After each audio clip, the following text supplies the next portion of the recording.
한일전은 무조건 그냥 이겨야 되는, 대만이나 멕시코, 뭐 일본 이런 팀들은 실력이 올라와 있는 게 느껴졌어요. KBO 리그 흥행에도 적지 않은 좀 영향이 있을 거라고 생각합니다. 강하고 냉철하게 스포츠 이슈를 분석하는 뉴스 서울의 강릉입니다. 믿음의 야구는 없었습니다. 베테랑들의 부진은 끝내 대표팀 발목을 잡았는데요. 지난 17일 김경문 감독이 이끄는 2019 세계 야구 소프트볼 연맹 프리미어 12 한국 대표팀은 일본 도쿄돔에서 숙적 일본과 결승전 맞대결을 펼쳤습니다. 대표팀은 2015년 초대 우승에 이어 대회 2연패를 목표로 경기에 임했지만 3대5로 역전패해 아쉽게 우승컵을 내줬습니다. 해당 경기와 관련해 일본 도쿄 현장 취재를 다녀온 스포츠 서울 야구 담당 서정원 기자의 분석이 있겠습니다. 안녕하세요. 네, 일본 현지 갔다 오셨는데 네. 어떠셨어요? 제가 일본은 올해 초에 오키나와 스프링 캠프에 이어서 이제 두 번째로 다녀온 건데요. 도쿄는 처음이었어요. 도쿄 돔도 처음이었고, 도쿄돔 같은 경우에는 한국에 있는 경기장하고 많이 다른가요? 도쿄돔이 1988년도에 지어졌어요. 그래서 올해로 이제 31년째 되는, 어떻게 보면 굉장히 좀 노후화된 구장인데, 저도 직접 가보니까 굉장히 관리가 잘 돼 있더라고요. 그러니까 어쨌든 세월의 흐름은 속일 수가 없었지만 굉장히 깔끔했고, 그리고 관리가 잘 돼 있고, 그래서 선수들도 처음 온 선수들이나 이제 몇 번 방문한 선수들도 다 도쿄돔 보면서 굉장히 좀 만족해했던 그런 기억이 있습니다. 근데 제가 듣기로는 일본 팬들이 한국 선수들도 응원했다고 네, 하던데 맞습니다. 아무래도 가장 큰 관심을 받은 선수는 이정우 선수였어요. 이정우 선수가 아무래도 아버님인 지금 이제 이종범 LG 코치께서 주니치에서 이제 활동을 또 하셨었고, 이정우 선수가 이번 대회에 굉장히 또 타격감이 좋았거든요. 네, 그렇기 때문에 또 외모도 또 잘생기기도 했고, 그리고 또 강백호 선수 같은 경우는 그 한일전을 앞두고 이제 연습 배팅 훈련을 하는데 거기서 5번 연속 이제 홈런을 때렸어요. 그게 사실 연습 배팅하면서 아무리 강타자라도 그게 5번 연속 홈런을 치기가 쉽지 않은 거거든요. 그만큼 이제 컨디션이 좋다는 얘기기도 하고 힘이 좋다는 얘기인데, 그걸 이제 일본 관중들이 보면서 굉장히 좀 탄성을 질렀던 그런 또 에피소드도 있었습니다. 안타깝게 저희가 3대5로 패했잖아요. 네. 패인은 뭐라고 생각하세요? 아무래도 김경문 감독이 계속 믿음을 줬던 4번 타자 박병호 선수하고 죄송합니다. 박병호 선수하고, 그리고 앞뒤로 배치가 됐던 김재환, 양의지 선수, 이 세 선수의 부진이 아무래도 가장 큰 요인이 아니었나 생각이 되는데요. 이 세 선수가 아무래도 각자 소속팀에서도 해결사 역할을 해주던 선수들이라서 이 대표팀에서도 굉장히 기대가 컸어요. 아무리 한국의 그 마운드가 수준이 높고 실력이 좋다고 해도 결국에는 야구는 점수를 안 내면은 이길 수가 없는 거잖아요.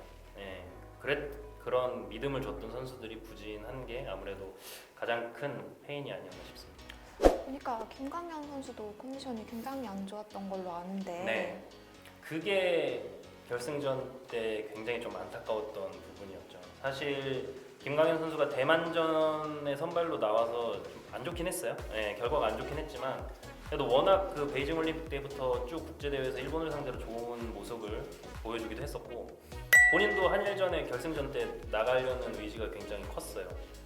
그리고 뭐 표정도 밝았고, 사실 그 뒤로도 김명훈 감독도 이제 양현종 선수 뒤에 어찌됐든 김광현 선수를 붙이려는 그런 계획도 가지고 있었고, 근데 그 경기 전날에 감독님하고 뭐 이렇게 기자들하고 브리핑하는 순간에도 김광현 선수가 안 나온다는 얘기를 안 하셨거든요.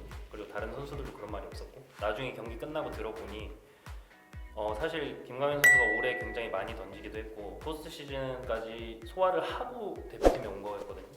그러다 보니까 피로가 많이 누적이 됐대요. 그래서 프리미어 12에서도 좀 참고 던졌다고 하더라고요. 좀 컨디션이 안 좋았음에도 불구하고. 그러다 보니까 마지막 날의 결승전 전에 캐치볼을 하면서 몸을 푸는데, 이게 본인이 생각했을 때 공을 던지기 힘든 몸 상태였다고 느낀 거죠. 그래서 미리 얘기를 했대요. 코칭 스태프나 뭐 감독님한테는 미리 못 나갈 것 같다고 얘기를 했고, 근데 그거를 알리지 않은 거는, 이 정보가 만약에 먼저 알려지면 일본 쪽에서도 그 정보를 입수할 테고 그거에 따라서 또 한국의 약점을 또 파고들 수가 있거든요. 그렇기 때문에 일부러 얘기를 안 한 것으로 그렇게 판단이 되고 있습니다. 이번 패배로 인해서 내년도 프로야구에도 영향이 끼칠까요? 아무래도 영향이 없을 수는 없다고 생각을 합니다. 네, 왜냐면 가뜩이나 지금 계속 프로야구 인기가 좀 감소하는 추세고 관중도 떨어지고 있는 추세인데 어떻게 보면 국제대회가 베이징 올림픽 때도 그랬듯이 이번 국제대회에서 성적이 좋았다면 그 야구의 붐을 더 일으킬 수 있는 계기가 될 수 있었거든요. 근데 지금 어찌됐든 이렇게 좀 준우승을 하게 됐고 여론도 지금 굉장히 안 좋다 보니까 아무래도 내년 시즌 KBO 리그 흥행에도 적지 않은 좀 영향이 있을 걸로 예상이 됩니다. 물론 올림픽에서도 좋은 결과를 낸다면 또 반전의 여지가 있긴 하지만 그쵸. 상당히 좀 안 좋은 쪽으로 흘러갈 가능성이 크다고 생각을 합니다. 그리고 이제 내년이죠. 2020년에 올림픽이 다가오고 있는데 어떻게 준비해야 될까요? 이제 내년 8월이죠. 이제 뭐 8개월, 9개월밖에 안 남았는데 굉장히 좀 바쁘게 움직여야 될 것 같아요. 지금 어떻게 이번 대회를 통해서 어떻게 보면 한국 야구의 그런 민낯이 좀 드러난 대회가 아니었나 이번 대회가 그렇거든요. 왜냐면 다른 팀들 특히 대만이나 멕시코, 뭐 일본 이런 팀들은 이게 해가 거듭될수록 확실히 실력이 올라와 있는 게 느껴졌어요. 이번 대회를 통해서 확실히 봤을 때.